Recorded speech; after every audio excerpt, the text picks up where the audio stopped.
Let's visit the 90s all over again. Put on those hammer pants. This is Dope Nostalgia.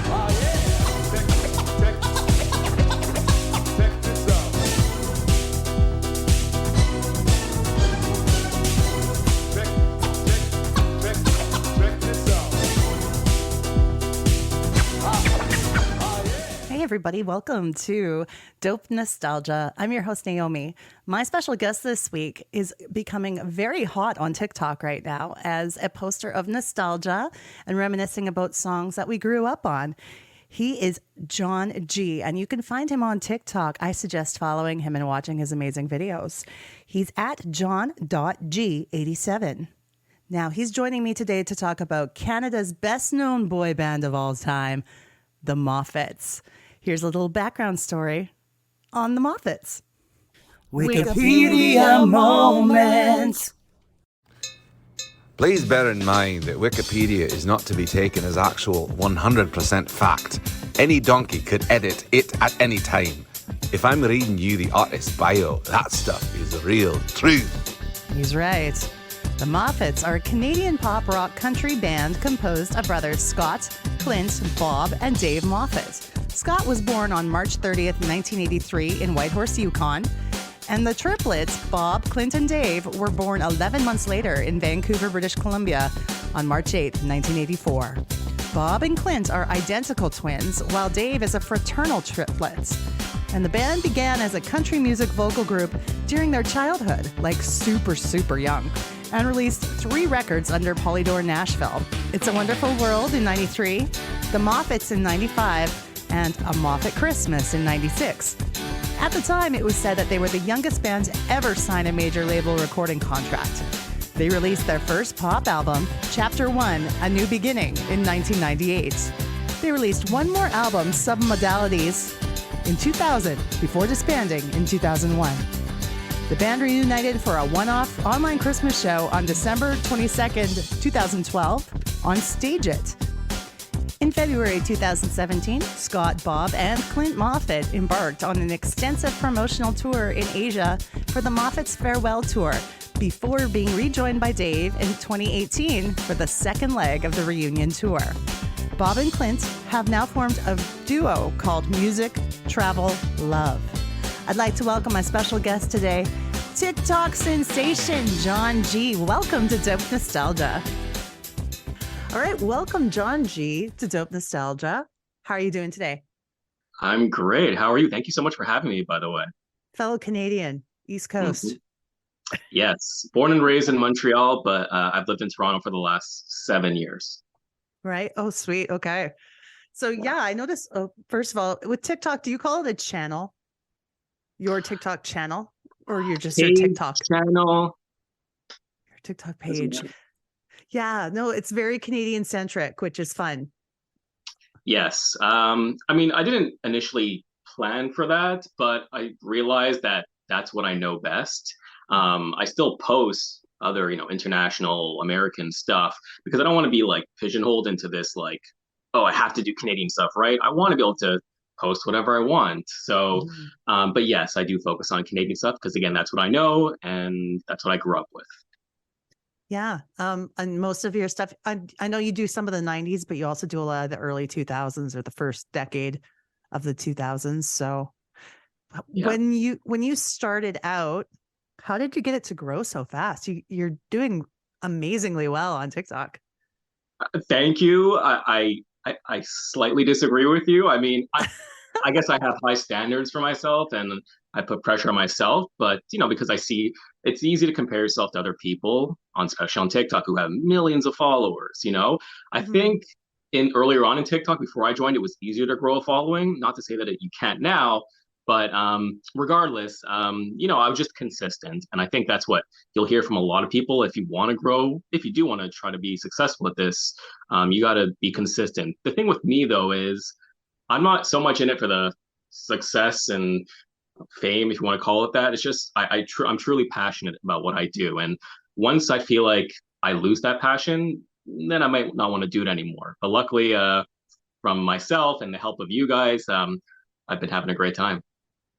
What else do you do besides the TikTok? What else do I do? Well, for my actual job, which I need money for because TikTok is not paying at all. I work for a balloon decor company. Super random. I found it during the pandemic. Before that, I was working in events, and before that, for the longest actually time of my career, I was both a personal trainer and I was in radio. So that's where a bit of my TikTok stuff comes from. Is I wasn't on air, but I worked in promotions for radio stations, both in Montreal and Toronto, and I also worked as a board op. So I was running the board, the music. So Mhm. that is a big reason why I have this ridiculous amount of Canadian music in my head. You're like, I can bond with you on this because my head is filled with 90s music knowledge that I swear so many people don't even know, like half the one hit wonders I've got up here. Like it's just ridiculous. Yeah, no, it's funny, and I always get a good laugh when people are like, "Hey, do you remember this band?" And it's like, "Do you remember Soul Decision?" I'm like, "Yes, I do," and I don't want to like be rude or make fun because again, I've been exposed to these people so many times, these bands and these artists. So when someone's Mhm. like, "Hey, do you remember them?" I'm like, "Yes, I do." But thank you. I do appreciate you, bringing it up because again, not everyone's in mine or your position where they've listened to these bands. I'm literally listening to these throwbacks all the time. Mhm. So yeah. Makes sense. Yeah. So when I asked you, I said, I'd really love for you to come on the show and to pick a Mhm. band or group or artist to talk about. And we are going with the Moffatts today. A Moffatts. No, first of all, you have an incredible list of artists. That was an extensive list. I was a little intimidated. I'm not gonna lie, I was a little disappointed because Backstreet Boys was probably my first choice, but I'm pretty sure you covered that already. Not quite. There's still No? time to do BSB. We can do it another time because what we did with Backstreet is I just did the album Millennium. That was it. So there's plenty more we can do with them. Okay. Keep that But in mind. regardless, yeah, the Moffats. No, of course, a classic Canadian band. Although we'll probably talk about this, how they were actually very successful outside of Canada. So, I Mhm. definitely delved deep into Moffat talk and just the Moffats in general. And yeah, I'm really just pumped to talk about them. How did you discover them? I mean, well, first, when I first heard the Moffats, I mean, when I was, I guess, in the 90s, late 90s, I just heard them on the radio or on TV. Of course, Much Music, they were pushing them on Much and definitely on radio. I don't remember vividly hearing them on radio, but I'm sure I listened. I heard them on radio. So yeah, I heard obviously their big hits, whether it was Misery, Bang Bang Boom, which is my favorite. I love Yeah. Bang Bang Boom, Girl of My Dreams, and we could talk about the other ones. And yeah, so I think no matter where you grew up in Canada, you probably heard the Moffats at some point if you're like Gen X or a millennial. I definitely remember, I think, seeing them on Much Music before hearing them on the radio. They were. I did see they did an interview, funny enough, with Master T. Mm. Um, and Master T, who I'm actually trying to interview myself, he interviewed a lot of artists who weren't necessarily part of his brand or genre. He was the hip hop R&B guy. Not to say that he couldn't do those other interviews, but even he would say himself he wasn't a big pop person. Hmm. But nonetheless, he was a great interviewer. So he did talk to them, and so did Ed the Sock, which was of course hilarious. So yeah. Who you've also had on your show. I have to mention, you've had Yeah. Rick the Temp, you've had Strombo, Ed the Sock. So things are going really awesome that you've gotten in touch with all these Much Music personalities. I've been very fortunate. Like, I'm not going to lie. I always have to remind myself to be grateful for what I've accomplished. Again, even though, you say like I've had this big following and growth, which I appreciate, but I definitely feel like there's way more room to grow. But in that time that what I've done so far, I'm so appreciative. I mean, Strombo was ridiculous for me because apparently it was Rick Campanelli that asked him to do it on his behalf. So Mm. I was like blown away by that. So yeah. Strombo would be amazing interviewing the interviewer because he's one of the best I've ever seen doing interviews. Yeah, I mean, I was definitely intimidated, but then it was one of the easiest interviews because he just can talk your ear off about music, right? So Hmm. it wasn't that difficult in the end, luckily. Well, one Yeah, day I'd love to talk to him one day. So I I'm hope. glad that Yeah, you had that opportunity. yeah, Yeah. hopefully you can. He's been doing the rounds. I've seen him do more interviews lately, so you know what? You just gotta keep plugging away, and yes, knowing the right people. But if you can hopefully get him on a good day where he sees your DM, you never know until you try, right? That's right. I've learned that a lot doing this show. A lot of things have happened that I never expected to. So I hear you, John. Now going back to the Moffatts. Yes. So Master T did the interview, and that's where you kind of got to know them from a little bit Well, more. not, again, I really knew them just from listening to their hit songs on the radio. But if I'm being honest, really leading up to this interview, I was like, I got to do my research on the Moffatts, which I do with every artist I look into because I want to know what I'm talking about. And what I love about that is because again, everyone knows their hits, but when you really like dive deep into an artist's catalog and life, you really find some like interesting and shocking things. Like the fact that by like the age of like 8 or 9, they were already had made done around 5,000 shows apparently. Yeah.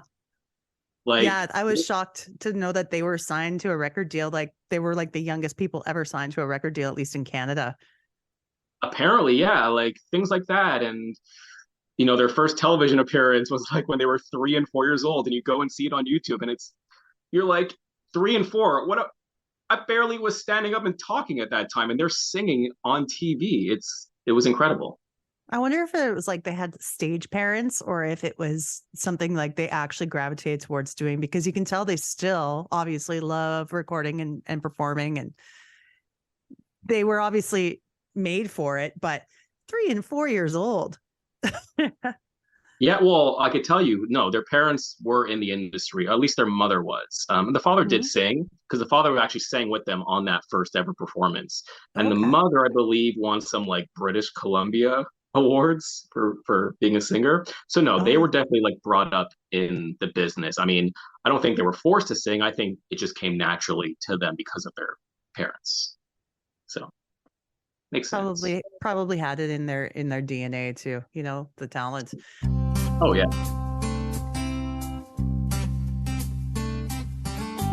I think she likes me, and I know I like her. It's kind of frightening, 'cause it's too soon to be sure. I think she likes me, maybe even might be love.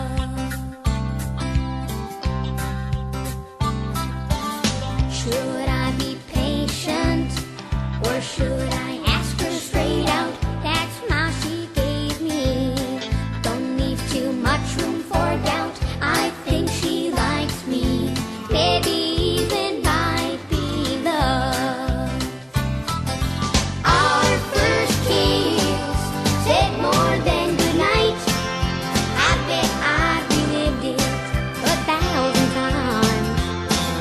I can't predict what the future's gonna bring, but those looks that she's been giving me can only mean one thing. I think she likes me. Are they Canada's Hanson? Some people have made that comparison. Everyone always, and you know what? You're definitely not the first to bring that up. I don't think I could say for sure whether they are, only because again, I don't know enough about Hanson. Mm. I would say just because I know more about the Moffats, it seems like they have more hits. I don't want the Hanson people to come after me by saying that, but again, I don't know numbers wise who was more successful, but it sounds like the Moffats probably started a bit earlier, but then again, who was performing at 3 and 4? Like no one else in history, really. So, Exactly. yeah, you could say they're the equivalent, but it seems like the Moffats were. You could say they were more talented. They're both extremely talented. Of course, there's 4 in the Moffats, 3 in Hanson. Mm. And Hanson, I know, is still around. They're still, Mhm. I believe they released a new album Yeah. recently. And the Moffats, I mean, we could talk about later, they've kind of done their own things, and some of them are doing incredibly well. And I think a big difference and distinction too would be the fact that the Moffats hit internationally much harder than they did, I think, in North America. Yeah, again, looking into them more leading up to this interview, like they Yeah. were apparently one of the biggest acts in Southeast Asia from 98 to 2000.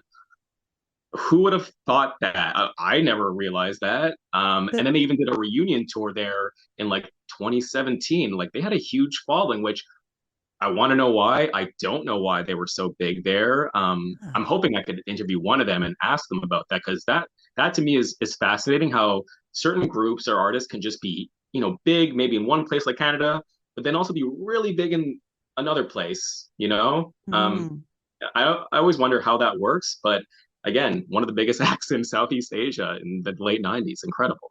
when they were the best-selling act in the Philippines ever, apparently.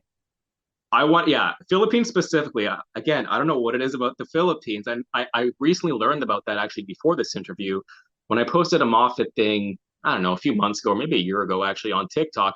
And then I kept seeing comments about like, oh, yeah, we love them in the Philippines. I'm like, what? I was so confused Mm. by that. I thought, honestly, they were just really big in Canada, but apparently not. Yeah. Until I did the research, I thought the same thing. I knew that they were quite a smash phenomenon in Canada because like all kinds of radio play. And I believe I agree with you when you said I think they had more hits, at least on Canadian radio. You would hear Then definitely Hanson. more of their songs than Hanson. Yeah. Yeah, yeah. Again, Hanson. There's two, of course. There's Bop, and then the other one, I forget now. All of a sudden, there is another one. I will come to you. I think that's what it was called. I Pretty will sure come to you. Oh, I will come to it's not you. that. No, it's something else. Actually, I don't even know. Bob. Besides There that is one, well, another one. that kind of lays it out right there. Can't remember it. Exactly. And again, no hate to Hanson. Again, they're Yeah. extremely talented. Yeah. But yeah, I would say the Moffats, to me, at least in my opinion, are more successful. But again, that's just me. Music is subjective. So True. So there's triplets and a brother, right? yes. Bob, Clint, Scott, and Dave. The interesting thing I read too is that apparently Bob and Clint are identical and Dave is not. He's fraternal. So it's like if you don't know, it's like you have to like keep reminding yourself which one's which. So Scott, he's on his own. He was born in 1983, all on his Yeah. own. Don't worry about Scott. I'm kidding. Scott is doing this thing, and then the other three who were born, I guess, yeah, at the same time. We got Bob and Clint, who are identical twins, and then Dave, who's the fraternal twin, but he's still a triplet, right? Mm, Um, so yeah, it's kind of funny because you could tell, yeah, Bob and Clint look a lot alike, especially now with their facial hair. yeah. But back in the day, I think maybe they did this on purpose. They tried to like differentiate from each other, maybe so you can Yeah. kind of figure out who's who. They each had their own little things with like highlights. One had, Scott had long hair. Hmm. It was funny, yeah. Yeah. I always thought that Bob and Clint looked slightly different, but you had to really like Yeah. look to see for sure. That's probably why. Yeah, when they Um, were kids, though, they're pretty much all the same. Although Dave, you could spot in the eyes, mhm. something about his eyes. But yeah, they when they were very young, like when they were like 4 or 5, they all like rocked, I think, the same hair. They either had like they had mullets back when they were doing their country phase. It was adorable. They had a country phase. I had no idea. Way Yeah, before they'd had at least two country albums. so two country albums and then a Christmas album. Like literally, they were like seasoned veterans by the time they were like 10 years old or 11, and they had like these country albums. They did music videos before they were 10. Mm. Like again, like for those of you, especially in Canada, like we all know the Moffats, but I highly encourage you to like go check out their other stuff, and especially the country stuff. It's cute. Like they do a few cover songs of other famous artists. And one friend, when I he was listening to their songs, he was like, "Is this the Chipmunks? Because they have such high voices." But they're great. I mean, they said, I believe the first 5 years of their career, like from 3 to 8 or 4 to 9, they just sang, and then after that, they picked up instruments. So they've been playing instruments for like over 2 decades now, and they all sing too. So they're all like multi-talented. Hmm. Yeah, Yeah, no, that's very impressive. It's mentioned in the Wikipedia that their first recording was at Studio 86 in West Edmonton Mall. And yeah. I felt a little kinship with that because being from Edmonton, I, as a kid, used to go and get songs recorded at Studio 86. It was basically a karaoke booth. Okay, I was wanting to know like what that was. So it was in the. Is it still there? No, No, it's not. But basically, you'd go in there and you'd look at their menu of songs, just like you would looking at a karaoke book at a karaoke joint, and pick what you wanted to do, pay per song, and then they'd send you home. I think you got 3 takes or something, and then they'd send you home with a cassette of your performance. I'm pretty sure I've heard of other artists that were discovered that way because that was a thing back in the day, right? In these malls. Mm. I personally never saw it. I wish. For me, my earliest memory of like music and malls is like it was, oh god, was it, well, no, before Radio Shack, no, was it Music World or CD? It was in Montreal specifically. It was just a Mhm. place I went to buy CDs back in the 90s. But yeah, I never experienced those like recording booths. Those must have been like so fun to see. Did you try it, you said? I did try it. I can't remember for sure what song I did. I think I did Paula Abdul Straight Up. Nice. Can't remember for sure, but it was a fun part of West Edmonton Mall. So just the fact that they went there to do Grandpa by the Judds back in Yeah. '87. So they would have been just babies. Yeah. 5 years old at that time. Yeah, 4 years old 84, at that time. 84. Yeah. No kidding. So then eventually when they decided to put out a pop album, that was when they got signed to the major label recording contract, right? Yeah.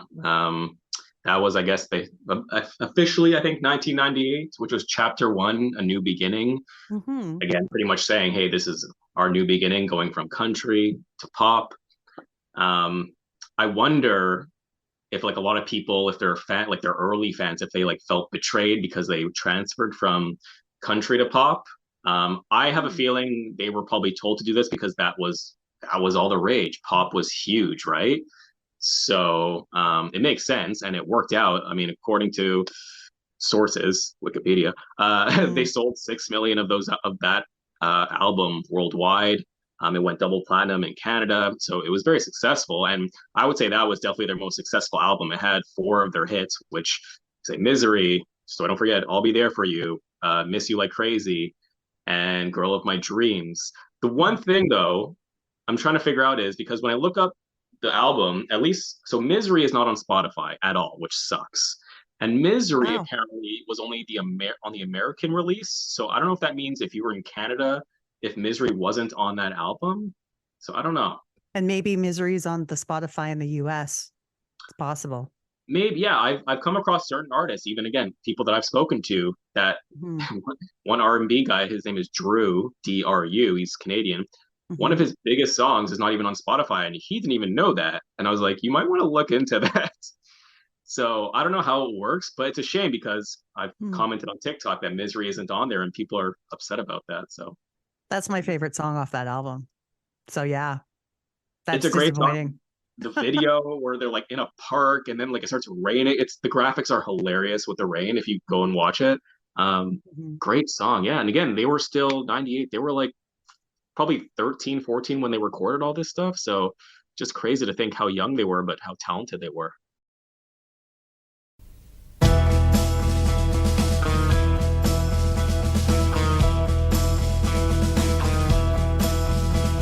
I cry myself to sleep again tonight, 'cause I cannot hold you tight.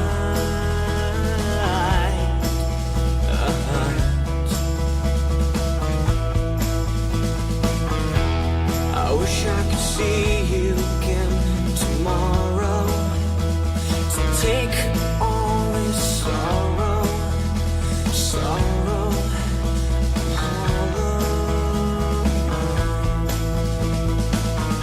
When I touch you, can you feel it? When I need you, can you give it? When I look in your eyes, can you see me? When I fall, will you catch me, catch me? Misery is what I feel when you're not around, so I can't heal. Misery is what I feel, is what I feel.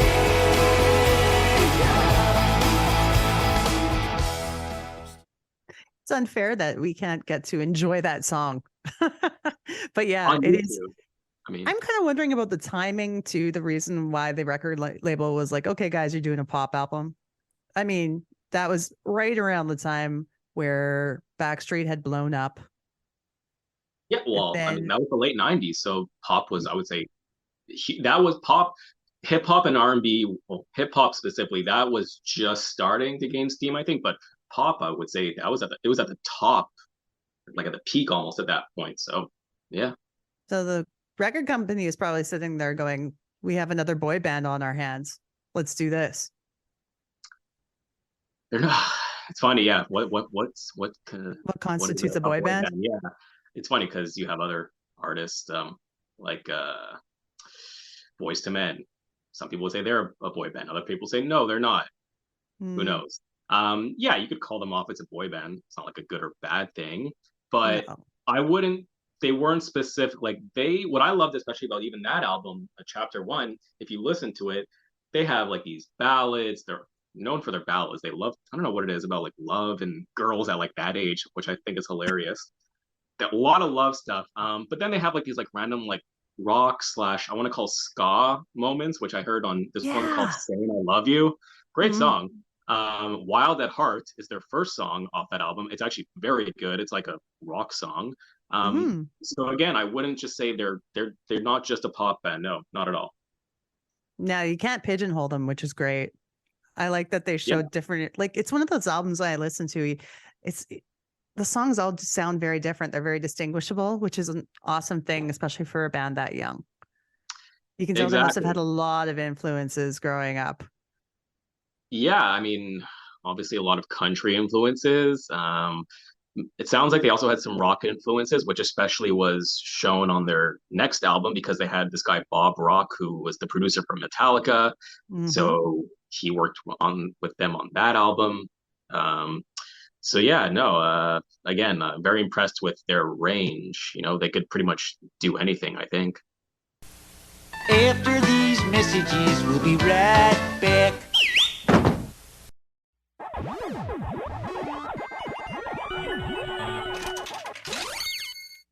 Dope Nostalgia listeners, I love you and I thank you so much for being a part of this show and its success over the last 2 years. We have what's called Patreon for those who want to support the show financially. For as little as $1 a month, you can become a subscriber and get bonus content, early podcast release, all kinds of cool behind the scenes stuff, and more. There's different tiers of membership starting at only $1 a month.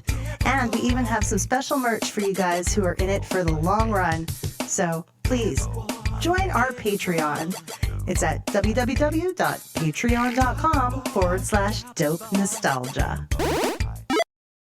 Who creates the content we love?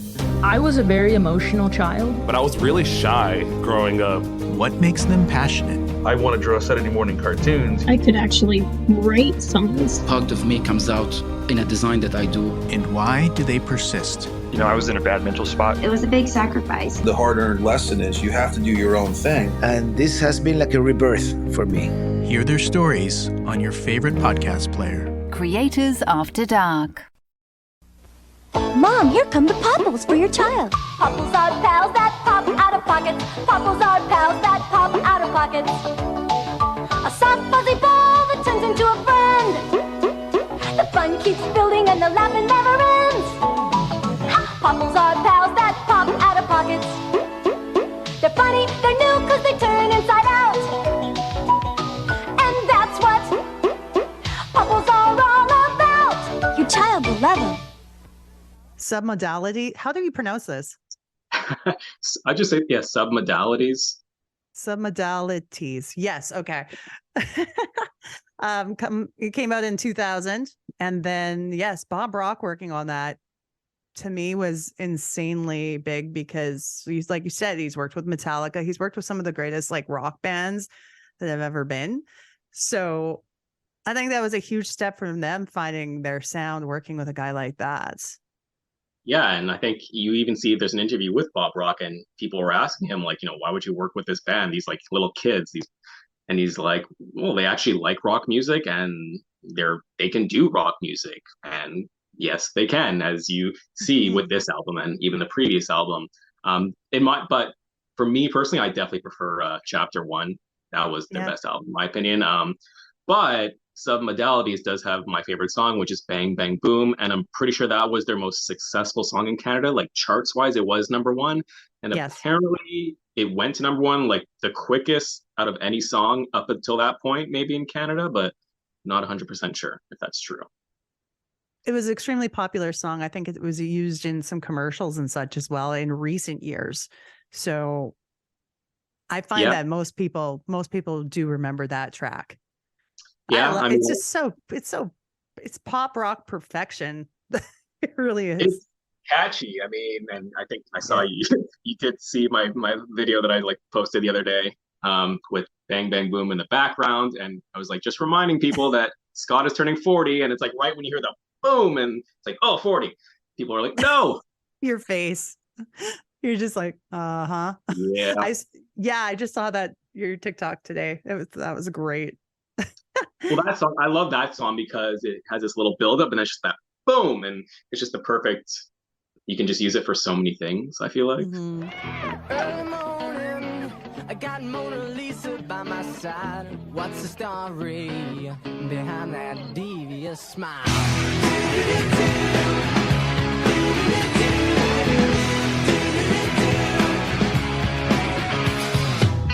She's an angel, now she's the monkey on my back. She has freedom, still she never lets me go now. And my blood starts pumping and my heart goes jumping every time she says I have to go now. But it really don't matter for worse or for better, she will always be my number one. She goes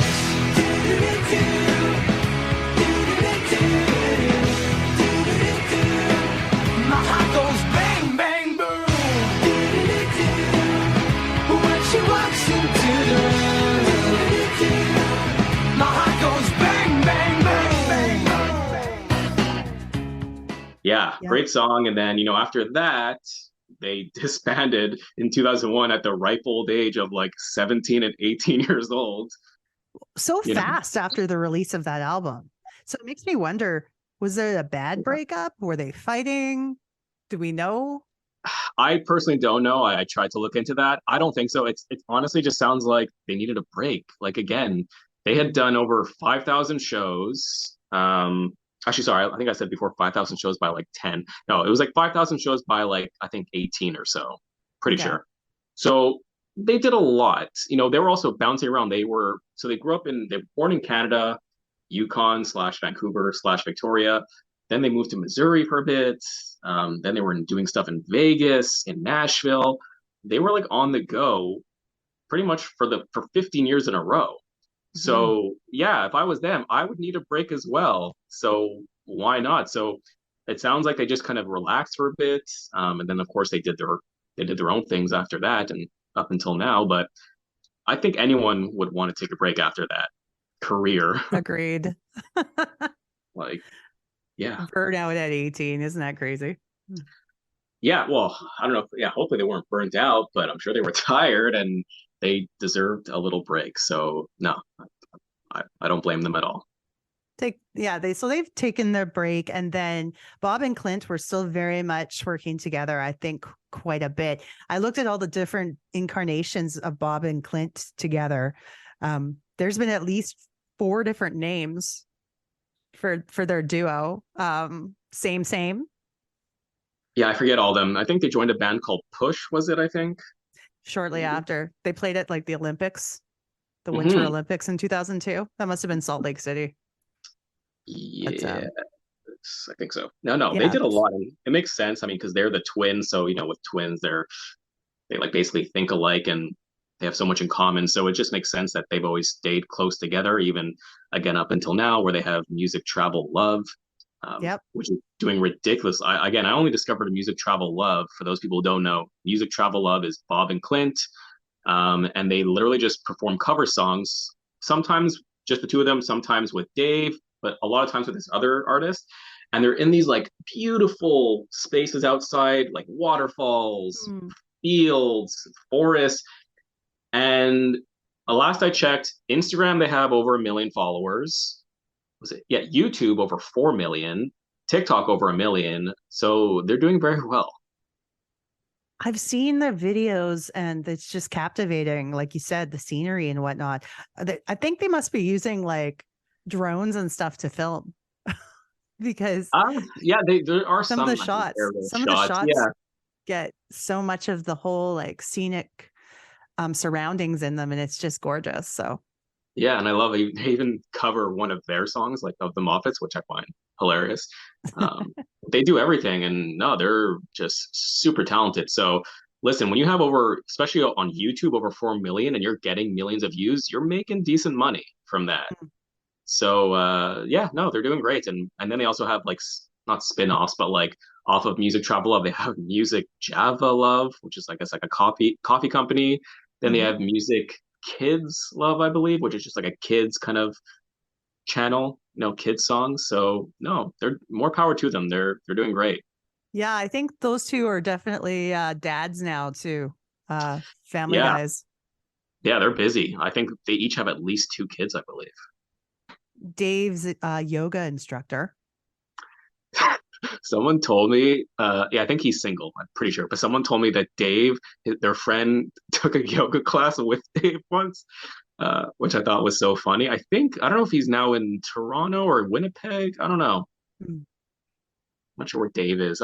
Clinton, Bob, I believe, are still in Nashville, and Scott, I want to say, is Ottawa because that's what it says on Twitter.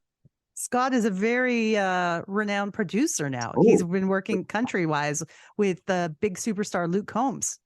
yeah. By the way, sorry. Shout out to your cat. Oh yeah, she likes to. That's she okay. likes No, to join in. But yeah, Luke Combs, which is a big deal. I think he's won some awards for his production on Luke Combs' work. Yeah, he did. I wish I could say I love country, but I'm trying to like it more. I can't. I don't know. I'll There's be certain honest with songs. you. I've heard of his name, but I don't know any of his songs. So I'm sure I know one or two of Luke Combs songs if I heard it, but yeah, it's just there's like country pop and country rock, of course, because those are stuff that I like. But just pure country, I can't do it. It's okay. It's totally okay. We don't do a lot of country on this podcast yet. We've had a few country artists, which was nice, but yeah. Do you remember Dave being on Canadian Idol? I don't, and I know he was, but I don't think I watched it, and I don't think I was able to find clips. Have you seen clips of him on YouTube? Yes. I was watching it not on YouTube when it actually happened. So nice. I'm not sure if there's some clips to be found. We've got to try to find them. But when it actually happened, I'm like, no, how could he be on this? Like, he's so famous. What is going on here? And I think he was just trying to do it on his own. Yeah, well, listen, I could tell you if you know McMaster and James. Rob James, he was on Canadian Idol as well, and that was maybe after they just split up. But yeah, like, I appreciate that because even though these guys were like pretty well known, at least in Canada, they didn't let that go to their head. It just shows that they're just pure artists. They love music and they just want to perform. And I mean, obviously they wanted maybe more of the fame and notoriety if they would have won. I know for me, the one I remember most, there was like Eva Avila, who I posted her a bit. She had a couple good songs. "Owe It All to You." Yeah. Of course, there was was it Kaylin Porter, the one song "Heaven," which is a great song actually. Yeah. Ryan Malcolm. Yeah, he was the first Canadian Idol. Was he the one that was in what was the band? Oh God. The band name reminds me of an airplane. Velvet Empire. I think it was Velvet Empire. No. Was he? I could be wrong, but I'm pretty sure because Velvet Empire had like the one song fronting on me. Yeah, classic. I love that song. That's funny. Yeah. No, I feel like Ryan Malcolm had like a rock band later after the solo album that came out with Idol. But anyways, back to Dave. Yeah, Dave. I think he was like made it to like the round of 32, and then that was it, I think. Maybe it was for ratings. Why he would be on there? Maybe that's why they're like, keep tuned in because one of the Moffatts is on here. Yeah, well, do you remember what year it would have been? Oh, no. Okay, no, I'm useless there. Probably late 2000s, I'm going to say. Mid to late 2000s. 2005, according to Wikipedia. 05. Yeah, so they were on break since 01. So yeah, he was probably at that point he's like, okay, I'm bored. I need to do something. So why Mm, not? You know. it's a cool idea. I liked watching it. So hey, all the power to Dave. I'm sure he's doing really well. It's nice to see that they're all doing stuff that they love now. And I just can't imagine being so famous that young. We've seen it all the time with boy bands and people like Britney Spears and stuff. But when you said 3, 4 years old, wow. Well, that's the other thing too, is you have to also give them credit because I just based off their interviews recently, they seem like they're still pretty level-headed. I don't think they let the fame get to them, and I don't know if that's because of their parents and their upbringing or just them. Because even in their early interviews, like they were interviewed on Sally Jesse Raphael when they were Yeah. like 10 or something, and they were so well mannered, so well spoken. Um, yeah, no, they didn't let the fame, I think, get to their heads at all. They were very grounded, and again, even in their more recent interviews, they're just like they just act like they're brothers around each other, and they're just laughing, and yeah, I don't. So I love that they don't have like big egos at all. It's so inspiring to see that with all the other things that could go wrong in a show business career. I mean, they had each other, they had good parents, they had, that grounded. They didn't seem like the type of boys to go off and do the whole sex, drugs, and rock and roll thing. They had it together. Exactly. I mean, who knows? Did they try some things? Possibly. We have no idea. But if they did, it was very well hidden. I will say though, one person did comment about because they came out with their chapter 2 like album. It's not really an album. It was like 3 songs and a few other songs in 2018. But then apparently got shelved or something happened and someone like made some eerie comment. They're like, oh, I think I know why, like, or something happened. So I was like, whoa, okay. Oh. Huh. Not sure. Maybe nothing. Someone just trying to stir up some drama. But no, It's honestly, possible. they just seem like really nice guys. And yeah, I really hope I get the chance. And hopefully you can as well, maybe interview one of them. They're pretty active on social media. I found Dave on TikTok, and I don't think the others are on there. But social media, yeah, they're all, of course, with Clint and Bob, but even Scott on Twitter and on Instagram. So yeah, it's hopefully we can both get a Yeah, hold of them and talk to them. So we'll reach out for sure. I would love to have that opportunity. And I want to be able to make sure that all of our listeners are able to go find your TikTok. So let people know how they can find you on social yes, media.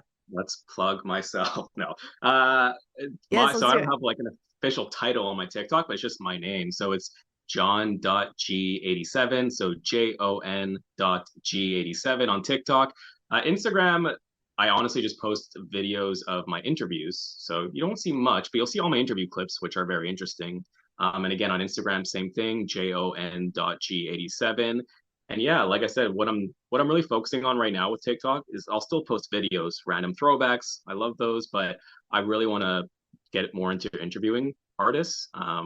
So I've started with Ed the Sock so far this year, and I hope to get a few more, especially in February. I have a few to get back to reach out to again.